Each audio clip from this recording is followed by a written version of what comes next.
Hello friends, नमस्कार। कैसे हैं आप लोग? तो आज है 17 जुलाई और मैं यहाँ पे डेली करंट अफेयर्स की वीडियो लाता हूँ, वो भी मैप के साथ। और यहाँ पे हम लोग देखेंगे डेली करंट अफेयर, वो भी मैप के साथ। दो बार बोल दिया, चलिए ठीक है, कोई नहीं। आप मैं स्वागत करता हूँ आपका CSM क्लासेज में। और आपसे एक रिक्वेस्ट है कि आप ज़्यादा से ज़्यादा वीडियो को लाइक शेयर और सब्सक्राइब करना न भूलें, और अच्छा लगे तो आप कुछ सजेशन भी दे सकते हैं कि आप इसमें ये चीज़ ऐड करिए। ठीक है, तो चलिए देने को तो शुरू करते हैं आज का करंट अफेयर, और आज आपको देखते हैं क्या क्या नया सीखने को मिलता है। तो पहला प्रश्न है कि द्विवार्षिक एशियाई एथलेटिक चैंपियनशिप का आयोजन इस बार थाईलैंड में किया जा रहा है। इस बार इसका शुभंकर किस भारतीय देवी देवता के नाम पर रखा गया है? मोस्ट इंपॉर्टेंट क्वेश्चन है ये। आप इसको याद तो जरूर रखेंगे, क्योंकि आने वाले एग्जाम में इसको जरूर पूछा जा सकता है। देखिए, प्रश्न में ही यहाँ पे आपको कई सारे क्वेश्चन देखने को मिल जाएंगे, और उसका आंसर भी। अगर आपसे पूछता है कि ये कब कब होता है, तो ये दो दो वर्ष पे होता है एशियाई एथलेटिक्स चैंपियनशिप। ठीक है, और इस बार कहाँ इसका आयोजन हो रहा है? तो इसका आयोजन इस बार थाईलैंड के बैंकॉक में इसका आयोजन किया जा रहा है। तो पूछ रहा है इसका शुभंकर, यानी कि मस्कट पूछ रहा है। मस्कट इसका क्या है, शुभंकर क्या है? तो इसका सही जवाब है यहाँ पे देखिए, हनुमान जी को, यानी कि जो पूछा है कि किस भारतीय देवी देवता के नाम पर रखा गया, तो वो हनुमान जी, यानी कि लॉर्ड जो हनुमान हैं उनके नाम पे ये शुभंकर या मस्कट इस बार रखा गया है। ठीक है, और ये 25वां है एशियन एथलेटिक चैंपियनशिप। ठीक है, जो कि बैंकॉक थाईलैंड में आयोजित किया जा रहा है। ओके, तो आप ये सोच रहे होंगे कि हनुमान जी कोई मतलब कैसे, वो भी थाईलैंड में? तो देखिए, ये प्राचीन बहुत ही इतिहास पुराना है भारत और थाईलैंड का। ठीक है, थाईलैंड में अभी हिंदू जनसंख्या उतनी ज़्यादा है नहीं कि वहाँ पे लोग बहुत ज़्यादा हिंदू हैं तो वहाँ पे देवी देवताओं की पूजा करते हैं, भारतीय देवी देवताओं की पूजा करते हैं, हिंदू देवी देवताओं की पूजा करते हैं, ऐसा नहीं। जो थाईलैंड है वो प्राचीन समय से ही, ठीक है, प्राचीन समय से वो हिंदू जो मान्यताएं हैं उनसे प्रभावित रहा है। ठीक है, जैसे कि यहाँ का जो रामायण है, भारत का जो रामायण है, यानी हिंदुओं का जो रामायण है, ठीक है, जिसमें राम और हनुमान जी के बारे में विशेष उद्गाथा की गई है। ठीक है, तो वहाँ पे उस रामायण को रामकियन नाम से जाना जाता है। ठीक है, रामकियन नाम से जाना जाता है। तो वहाँ पे बहुत सारे, आप जाएंगे थाईलैंड में तो बहुत सारे देवी देवताओं के आपके स्टैचू देखने को मिलेंगे। ठीक है, तो वहाँ पे वहाँ की जो एथलेटिक कमेटी थी, ठीक है, इस बार जो AASC करके जो एशियन एथलेटिक कमेटी है, उसने ये फैसला लिया कि हनुमान, जो लॉर्ड हनुमान है, उनको इस बार मस्कट बनाया जाएगा, शुभंकर बनाया जाएगा, ताकि लोगों का जो मनोबल है वो ऊंचा होता रहे। ठीक है, ऊंचा हो। और इनके बारे में इनकी जो वेबसाइट है, ठीक है, कमेटी की जो वेबसाइट है, उसने लिखा कि जो हनुमान जी थे वो लॉर्ड राम के, सॉरी, लॉर्ड राम के, यानी भगवान राम के बहुत ही, मतलब एक प्यारे भक्त कह सकते हैं, बहुत ही सत्यनिष्ठ भक्त कह सकते हैं थे। ठीक है, और इनके बारे में ये बताया गया कि ये इनके अंदर क्या क्या काबिलियत थी। ये गति के मामले में बहुत ही तेज थे, और ये स्ट्रेंथ इनके पास थी, करेज इनके पास था, बुद्धि इनके पास थी। ठीक है, और ये सब एबिलिटी सिर्फ एक लोगों में था, वो थे हनुमान जी। ठीक है, और ये सब एबिलिटी भी हम एथलीटों में भी देखना चाहते हैं, इसलिए इसकी जो इसका जो शुभंकर यानी मस्कट है वो लॉर्ड हनुमान के ऊपर रखा गया है। ठीक है, तो इस पे तमाम आर्टिकल्स न्यूज एजेंसियों ने छापा। एशियन एथलेटिक्स चैंपियनशिप के आधिकारिक शुभंकर होंगे भगवान हनुमान। ठीक है, तो इस बात को थोड़ा सा आप याद रखेंगे। और ये कहाँ पे हो रहा है, तो आपको बता दें कि थाईलैंड के बैंकॉक में हो रहा है। अगर मैं कुछ और इसके बारे में बात करूँ, ठीक है, इस जो चैंपियनशिप है, अभी तो वो ख़त्म हो गया है, चैंपियनशिप उसका आयोजन ख़त्म हो चुका है। तो सबसे ऊपर टॉप पे जो था वो जापान था, जिसने 37 मेडल अपने नाम किए। उसके बाद सेकेंड नंबर पे चाइना था, जिसने 22 मेडल अपने नाम किए। जिस थर्ड नंबर पे आप देखने को मिलेगा आपको इंडिया, यानी भारत, जिसने 27 मेडल अपने नाम किए। ठीक है, देखिए, आप कहेंगे कि इंडिया का तो 27 मेडल है और चाइना का तो 22 मेडल है, फिर भी वो सेकंड पोजीशन कैसे? यहाँ पे गोल्ड मेडल काउंट ज़्यादा किया जाता है, गोल्ड मेडल के हिसाब से यहाँ पे रैंकिंग दी जाती है। यहाँ पे देखिए, गोल्ड मेडल चाइना के पास 8 है और भारत के पास 6 है। ठीक है, इसीलिए भारत रैंकिंग में पीछे हो गया। तो भारत ने 6 गोल्ड मेडल हासिल किया, और 12 सिल्वर मेडल हासिल किया, और 9 ब्रॉन्ज मेडल हासिल किया। टोटल 27 मेडल भारत ने इसमें जीता है, इस बात को ध्यान रखेंगे। और तीसरे पोजीशन पे है, और ये दो दो वर्ष पे होता है। तो अभी 2021 में इसका आयोजन चीन में होने वाला था, लेकिन कोविड-19 की वजह से इसको टाल दिया गया था। अब जाके ये 2023 में थाईलैंड में हो रहा है। ठीक है, हो रहा है क्या, हो चुका है। तो यहाँ से आपको इतना प्रश्न जानने को मिला, आपको पता चल गया कि थाईलैंड के बैंकॉक में आयोजित किया जा रहा है। और इसकी लोकेशन मैं आपको दिखा दूँ तो ये देखिए, ये विश्व का मैप है, ये अपना सुंदर भारत है और ये है साउथ ईस्ट एशिया।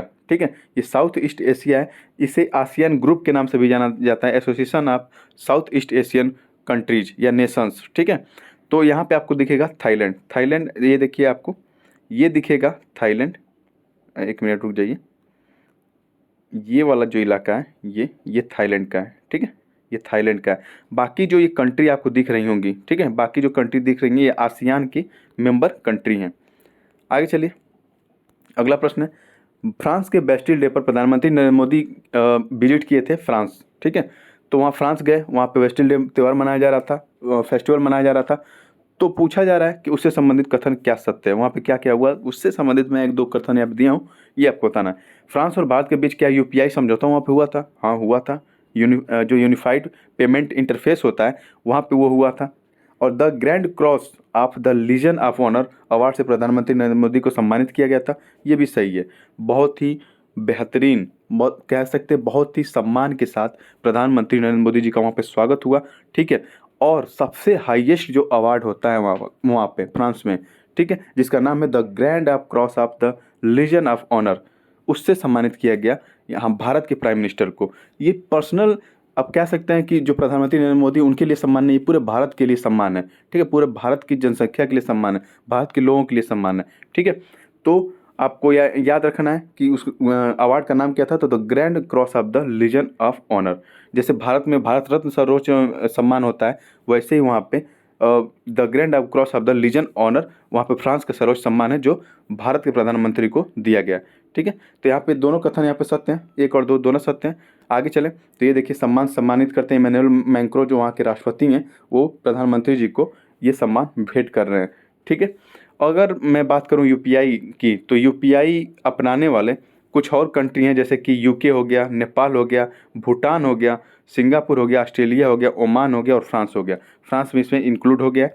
ठीक है, तो इस बात का थोड़ा सा आप ध्यान रखेंगे। और यहाँ पे देखिए, पीएम मोदी ने पेरिस में क्या कहा, France adopts UPI, Indian tourist will be able to pay in rupees. अब जो भारतीय टूरिस्ट जाएंगे फ्रांस में, वो यूपीआई के माध्यम से अपने इंडियन रुपी में वहाँ पे कर सकते हैं। ठीक है, लेकिन कुछ उसमें टर्म एंड कंडीशन है। ठीक है, उसको डिटेल में यहाँ बताऊंगा तो ज़्यादा लंबा हो जाएगा, तो इतना बस याद रखिए, तो यूपीआई अपना लिया है फ्रांस ने। और ये फ्रांस की लोकेशन आपको देख लीजिए, यूरोप में आपको देखने को मिलेगा, और यहाँ पे आपको बिस्बन की खाड़ी देखने को मिलेगी।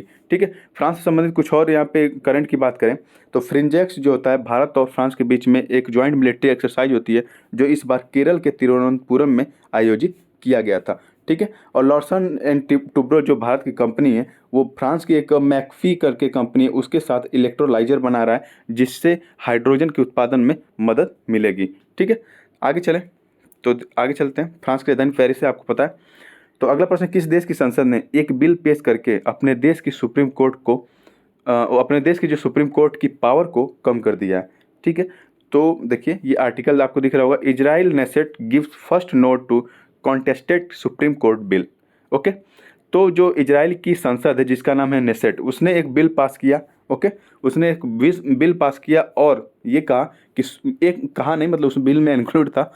तो इससे ये साबित होता है कि जो सुप्रीम कोर्ट है वहाँ पे इजराइल की, उसकी पावर को कम कर दिया गया, क्योंकि वहाँ पे उनको ये लग रहा था कि जब भी हम कोई डिसीजन लेते हैं, सरकार जब भी डिसीजन लेती है, नेतन्याहू सोच रहे थे जब भी हम डिसीजन लेते हैं तो सुप्रीम कोर्ट उसमें इंटरफेयर करता है। तो इसने क्या किया कि वहाँ पे बिल लाया, संसद में अपने नेसेट में बिल लाया और उस सुप्रीम कोर्ट की पावर को कम कर दी। तो इसका सही जवाब है इजराइल। ठीक है, तो किस देश की संसद ने? तो इजराइल की संसद ने एक बिल पेश करके अपने देश की सुप्रीम कोर्ट की पावर को क्या किया? कम कर दिया। इस बात को थोड़ा सा आप ध्यान रखेंगे। ठीक है, चलिए मैं इसका मैप दिखा देता हूँ। ये अपना सुंदर भारत है, और आप जब इधर जाएंगे ना, नॉर्थ वेस्ट की तरफ थोड़ा सा जाएंगे, तो यहाँ पे दिखेगा इजराइल। अब मैं इसे जूम करके दिखा दे रहा हूँ, ये देखिए इजराइल का मैप है। और ये वाला इलाका जो है ये डिस्प्यूटेड है, जिसमें हम वेस्ट बैंक कहते हैं। और यहाँ पे भी एक डिस्प्यूटेड इलाका है जिसे हम गाजा पट्टी या गाजा स्ट्रिप कहते हैं। ठीक है, और ये भूमध्य महासागर, और इजराइल की अगर हम नॉर्थ साइड देखेंगे तो लेबनान इससे बॉर्डर बना रहा है। इधर इजराइल का गोलन हाइट्स है, जो सीरिया और इजराइल के बीच ये विवाद का केंद्र बना रहता है। और इधर आपको दिखेगा जॉर्डन, और इधर दिखेगा आपको मिस्र। ठीक है, तो आप इनकी लोकेशन थोड़ा सा ध्यान में रखेंगे। तो यहाँ से इतना क्वेश्चन आपको यहाँ से पता चला। और ठीक है, तो इसका सही जवाब था इजराइल। आगे चलें, तो अगला प्रश्न है, अभी हाल ही में किस देश ने भारतीय क्रिकेट बोर्ड यानी कि जो बीसीसीआई है, ठीक है, जो भारतीय क्रिकेट कंट्रोल बोर्ड है, अपने यहाँ मतलब इससे अर्ज किया है, कहने का मतलब कौन सा देश है जो भारतीय क्रिकेट बोर्ड से ये कहा कि आप मेरे यहाँ एक क्रिकेट स्टेडियम बनाइए, ठीक है। तो इसका सही जवाब है ईरान। ईरान ने कहा कि आप आइए और चाबहार पोर्ट के आसपास एक क्रिकेट स्टेडियम बनाइए, जिससे कि यहाँ के जो प्लेयर हैं वो भी सीख सकें, अच्छे से सीख सकें, और वो भी आपके यहाँ इंडियन प्रीमियम लीग यानी कि आईपीएल में जाके खेल सकें, ठीक है। तो ईरान ने ऐसा कहा। तो ईरान की लोकेशन मैं आपको दिखा देता हूँ। ये देखिए, ये भारत है, अपना सुंदर भारत है, ओके। और ये है आपका ईरान, यहाँ दिखेगा, ये अरेबियन सी है, अरब की खाड़ी है, और यहाँ पे मुंबई आपको दिखेगा, और ये अरब की खाड़ी होते आप यहाँ पे ईरान जा सकते हैं, और यहीं पे आपको दिखेगा चाबहार पोर्ट, ठीक है, जो कि ईरान का है चाबहार पोर्ट, और उसे भारत डेवलप कर रहा है। और इधर आपके दिखेगा ईरान की राजधानी तेहरान है, और इसके नॉर्थ में देखेंगे तो यहाँ पे कैस्पियन सी है, जिससे ईरान बॉर्डर शेयर करता है, ओके। और ये जो है ना, ये फारस की खाड़ी है, और ये है लाल सागर, ओके।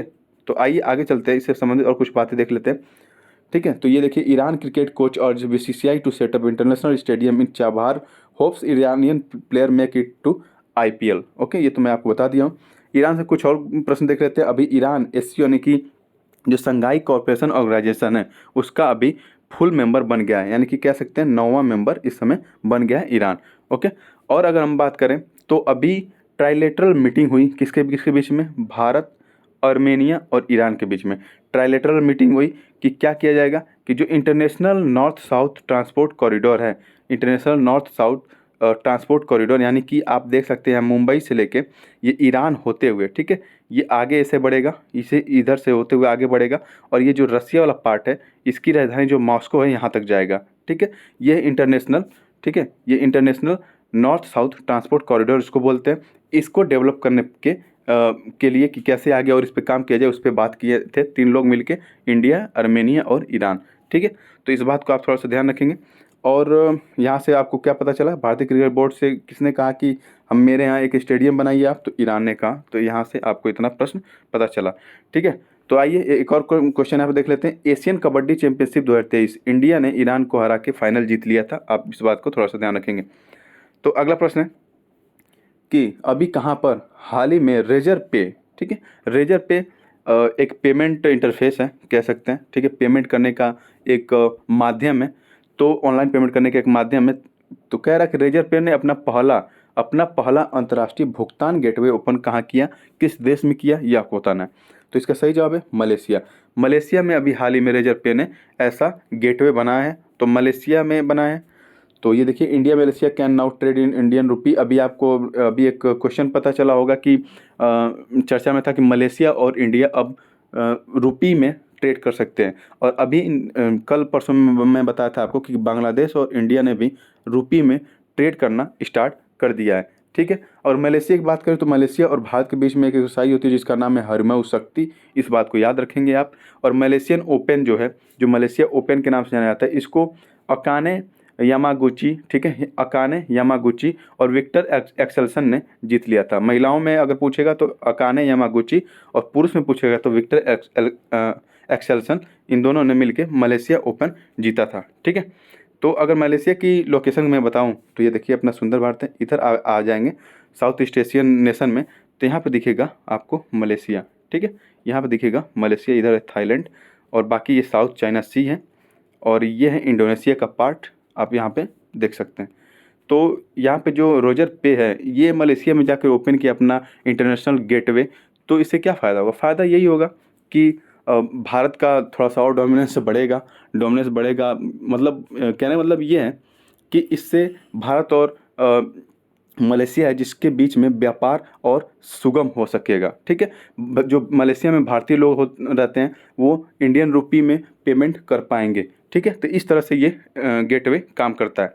आगे चलें, तो अगला प्रश्न है कि विश्व युवा कौशल दिवस कब मनाया गया, ये आपको बताना है। तो इसका सही जवाब है विश्व युवा कौशल दिवस अभी हाल ही में 15 जुलाई को मनाया गया, वर्ल्ड यूथ स्किल डे, ठीक है। तो आज के समय में आप देख रहे हैं जो भी कंपनियां हैं वो बेस्ट स्किल वाले लोगों को चुन रही हैं, ठीक है, जो उनके काम के लोग हैं। मतलब जैसे कि मान लीजिए कंप्यूटर ऑपरेटर की ज़रूरत है, तो ये नहीं कि आपने कंप्यूटर का कोई भी कोर्स कर लिया हो, ठीक है, तो आपको वहाँ पे रख लिया जाएगा। आपको अगर अगर कंपनी वाले चाहते हैं कि मुझे टैली करने वाला बंदा चाहिए और आपने कुछ और ही कोर्स कर रखा है, ट्रिपल सी वगैरह इस तरह जो कंप्यूटर कोर्स आते हैं उनको कर रखा है, तो इसका मतलब ये नहीं कि वो आपको एडॉप्ट कर लेंगे, रख लेंगे, नहीं। तो इस तरह से स्किल डेवलप करने के लिए, ठीक है, लोगों को जागरूक करने के लिए विश्व युवा कौशल दिवस मनाया जाता है और कहा जाता है कि युवाओं को सही गाइडेंस दिया जाए और उसको उनको सही दिशा में स्किल दिया जाए, ठीक है। तो इस समय आपको पता है कि आर्टिफिशियल इंटेलिजेंस आने वाले समय में हावी होने वाला है।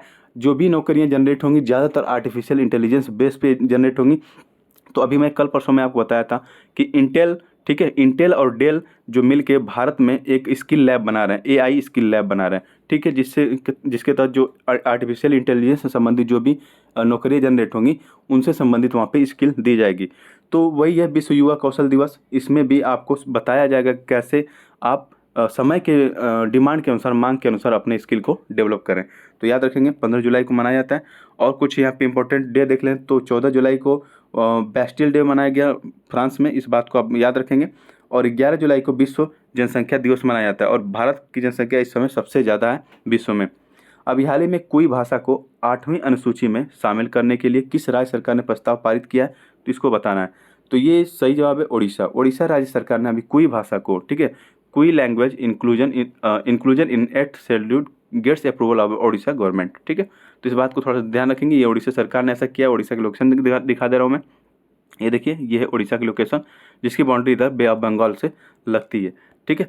8वीं अनुसूची यानी अनुसूची की मैं बात कर लूँ तो भारत के संविधान में टोटल 12 अनुसूचियों की बात की गई है। पहले तो ये 8 थी, पहले ये 8 अनुसूची थी, उसके बाद इसमें संशोधन होते रहे, अब टोटल जाके यहाँ पे 12 अनुसूचियाँ हो चुकी हैं। 11वीं अनुसूची पंचायती राज से संबंधित है और 12वीं अनुसूची नगर पालिका से संबंधित है और 10वीं दल बदल से 9वीं में कुछ अधिनियम दिए गए। उसके बाद 8वीं अनुसूची यहाँ देखिए भाषाओं की मान्यता से संबंधित है 8वीं अनुसूची, ठीक है। तो इसी 8वीं अनुसूची में जो कोई भाषा है उड़ीसा की उसको इसमें इंक्लूड करने की बात की जा रही है और वहाँ की गवर्नमेंट ने, उड़ीसा सरकार ने इसको सत्यापित भी कर दिया है, ठीक है। तो इस बात को थोड़ा सा आप ध्यान रखेंगे। और ये कहाँ क्या था प्रश्न, अभी हाल ही में कोई भाषा को 8वीं अनुसूची में शामिल करने के लिए किस राज्य सरकार ने प्रस्ताव पारित किया है, तो इसका सही जवाब है उड़ीसा गवर्नमेंट ने, ठीक है। आगे चलें तो अगला प्रश्न है। अगला प्रश्न जाने से पहले मैं आपको बता दूं कि उड़ीसा गवर्नमेंट जो है वो इंडियन हॉकी टीम को स्पॉन्सरशिप देगी, कब तक, 2033 तक देगी। और उड़ीसा में जो एक कपिलेश्वर मंदिर करके है, ठीक है, कपिलेश्वर मंदिर, उसको जो आर्कियोलॉजिकल सर्वे ऑफ इंडिया है उसको नेशनल मॉन्यूमेंट घोषित किया है, ठीक है। और जो उड़ीसा है उसने पहला जनजातीय खेल महोत्सव को ऑर्गेनाइज किया था, इस बात को भी थोड़ा ध्यान रखेंगे। आगे चलें तो किस राज्य में मानव और हाथियों के बीच संघर्ष रोकने के लिए कोथा अभियान शुरू किया गया, कोथा अभियान, तो इसका सही जवाब है असम। असम में मानव और हाथियों के बीच संघर्ष रोकने के लिए कोथा अभियान शुरू किया गया, ठीक है। आए दिन आपको देखने को मिलता है कि एलिफेंट और जो ह्यूमन बींग है उनके बीच कहीं ना कहीं आपको कॉन्फ्लिक्ट देखने को मिल जाएगा, कहीं ना कहीं उनके बीच संघर्ष देखने को मिल जाएगा आपको। क्योंकि आप मान लीजिए जहाँ पे हाथियों का निवास स्थान है वहाँ से सड़क बनाने लगे, वहाँ पे जाके आप पेड़ काट रहे हैं, लकड़ी काट रहे हैं, वहाँ से ट्रेड करने की कोशिश कर रहे हैं, तो उनका जो घर है वो तो टूटेगा। जब किसी का घर टूटता है तो वो अपने घर का तो संरक्षण करेगा ही। तो अगर मान लीजिए घर टूट गया, उसके बाद आप वहाँ पे जा रहे हैं, ट्रेड कर रहे हैं, फलाना ये सब काम कर रहे हैं, तो हाथियों और मानव के बीच तो संघर्ष होना तय है, ठीक है। ये हाथी मानव को मारेगा, मानव हाथी को मारेगा, तो इस समय ये इससे बचने के लिए, ठीक है, गजब कोथा अभियान असम सरकार ने शुरू किया है, ठीक है, गजब कोथा अभियान। और इसके तहत कॉरिडोर बनाए जाएंगे असम में, ठीक है। तो इसमें 1200 से ज़्यादा लोग इंक्लूड हुए हैं और कहे कि हाँ इस अभियान को हम सफल बनाएंगे। असम की बात हो रही है तो ये अपना सुंदर भारत है और ये है नॉर्थ ईस्ट इंडिया। और आपको यहाँ पे दिख जाएगा असम की लोकेशन जिसकी राजधानी है दिसपुर, ओके, यहाँ पे दिखेगा असम की लोकेशन। आगे चले तो एक और प्रश्न मैं यहाँ बता दूं कि जो अफस्पा है, ठीक है, जिसे हम arm force special power act कहते हैं, अफस्पा, तो इसको कहा जा रहा है कि 2023 तक असम से रिमूव कर दिया जाएगा, यानी कि विथड्रॉ कर दिया जाएगा या हटा दिया जाएगा, ठीक है। तो अगला प्रश्न है कृष्णा द सेवेंथ सेंस यानी कि जो कृष्ण भगवान की 7वीं ज्ञानेंद्रिय थी या इंद्रिय थी, उसके बारे में ये लिखा गया है। और ये किताब किसने लिखी है ये आपको बताना है। तो इसका सही जवाब है देवाशीष जो चटर्जी हैं, उन्होंने ये लिखा है Krishna the seventh sense. Okay, तो इस बात को थोड़ा सा ध्यान रखेंगे, किसकी बुक है, कृष्णा द सेवेंथ सेंस, वो भी देवाशीष चटर्जी की है। अगर सलमान रुश्दी की बात करें तो सलमान रुश्दी को अभी हाल ही में प्रेस्टिजियस जर्मन पीस प्राइज से सम्मानित किया गया है, सलमान रुश्दी को। ओके, और अभी मैं बात करूं विनोद मांकरा की, ठीक है, विनोद मांकरा की बात करूं तो इनकी एक पुस्तक अभी हाल ही में इस समय रिलीज हुई है, ठीक है, और वो भी श्री हरिकोटा से सतीश धवन जो स्पेस सेंटर है वहाँ से रिलीज की गई है इसको, जिसका नाम था the ancestral abode of rainbow, the ancestral abode of the rainbow. ये विनोद मांकरा की किताब है, इस बात को भी थोड़ा सा ध्यान रखेंगे।